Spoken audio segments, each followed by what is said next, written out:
দর্শক, আজ রবিবার ২৯ তারিখ।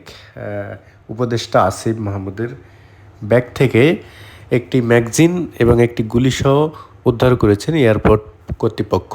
এবং এ নিয়ে বিভিন্ন গণমাধ্যমে যে নিউজগুলো হয়েছে সব নিউজগুলাই উপদেষ্টা আসিফ মাহমুদের নেতৃত্বে সরিয়ে ফেলা হয়েছে। তো গণমাধ্যমে স্বাধীনতা বলতে একটি কথা ছিল, সেই স্বাধীনতা আমরা এখন দেখতে পাচ্ছি যে এখনও নেই। অস্ত্র নিয়ে তিনি কোথায় যাচ্ছিলেন, বিদেশে গমন করতে চেয়েছিলেন, কিন্তু তার যে অস্ত্রটি সেটি আমরা জানতে পেরেছি যে অস্ত্রটি লাইসেন্সকৃত না, অবৈধ। এই অবৈধ অস্ত্র নিয়ে তিনি বহন করে বিদেশে যাত্রার পথে ওই এয়ারপোর্ট থেকে ধরা পড়েছেন। এবং এই অবৈধ অস্ত্র তিনি কোথায় পেলেন এবং এ নিয়ে তাকে কোনো জিজ্ঞাসাবাদ করা হয়েছে কিনা এখন পর্যন্ত আমাদের খোঁজে আসেনি।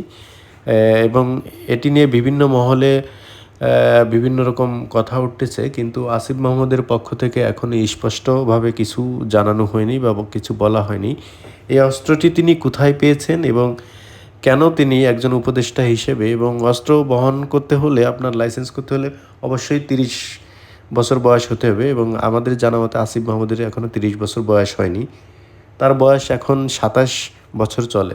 তো 27 বছর বয়সে তিনি কিভাবে একটি ম্যাগাজিন, এই অস্ত্রটি ব্যবহার করেন? এবং অস্ত্র লাইসেন্স করতে হলে অবশ্যই তার ব্যাকগ্রাউন্ড ভালো হতে হবে এবং অর্থশালী হইতে হবে, এবং সরকারকে একটা মোটা অঙ্কের ট্যাক্স দিয়ে তো এই অস্ত্রটি লাইসেন্স করতে হয়।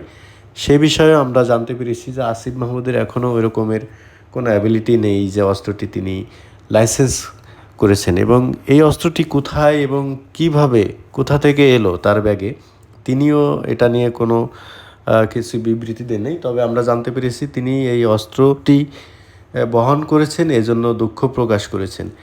এবং দুঃখ প্রকাশ করেছেন এই অস্ত্রটি যেভাবে উদ্ধার হলো তারই একটা ভিডিও আমাদের হাতে এসে পৌঁছেছেন, এবং ভিডিওটি দেখতে পাচ্ছেন যে এয়ারপোর্টে চেক করতেছেন।